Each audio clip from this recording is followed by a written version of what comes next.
چې قسم په خدای زه به برسلي رغړیان وباسم چې ټولنیز ګروپ دې دلته پاتې په دې ځای باندې زه نن په کمالات اخته زه په کومو جومو اخته یم زما عالمان نن په کومو جومو اخته دي چې زما په هر مسلک کې زما په هره جامه کې نن دعاوې شروع دي نن د لوی جلالې شروع دي دا به ما ته کتبان ایستلي دي د سرکال پخلي ایستلي دي د بلګېدل پخلي ایستلي دي د دیسي پخلي ایستلي دي دا ټول دي بند کړه دا ټولنیز دې بند کړه په دې ورځ کې چې جنکۍ بند دا له به برسلي لکړه دا له دا سپین برسانه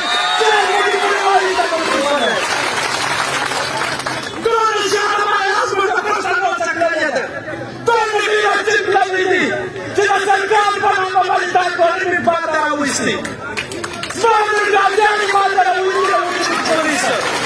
ما نن همدان جوړ کړي دي د وچې پولیسه زما نن د ریجکشن په ورځ کې زه ناست یم دا به ما ته ټولنیز ایستلي دي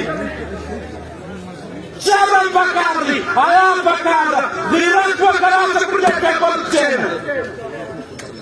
ته نن پراګنډا کې سلوګان کړی دي ته ټولنیز د زنده‌باد د مرادآباد نارې وایي چې ډېر ډېر وګټي ډېر ډېر وګټي کوچي وګټي پنجابي وګټي نه به بیا په پنجابي وګټي نه به بیا په پښتانه وګټي نو موږ ډېر ولس ته دا وایو د میرانشاه بازار به نه دي جوړوو هلته که څه دي او که جیب ته ناست ول اوس خو لا شکر دی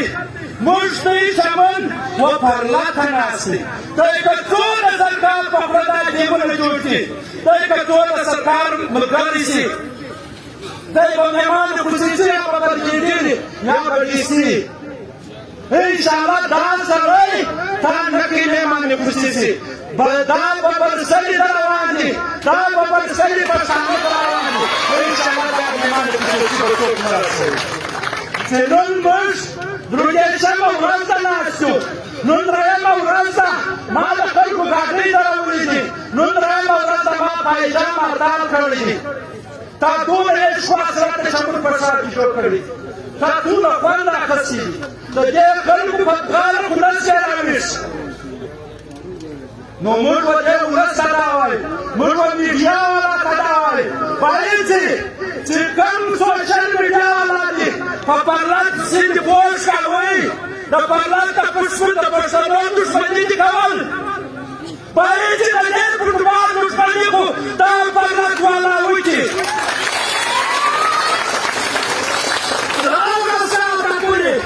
زموږ په زمون کې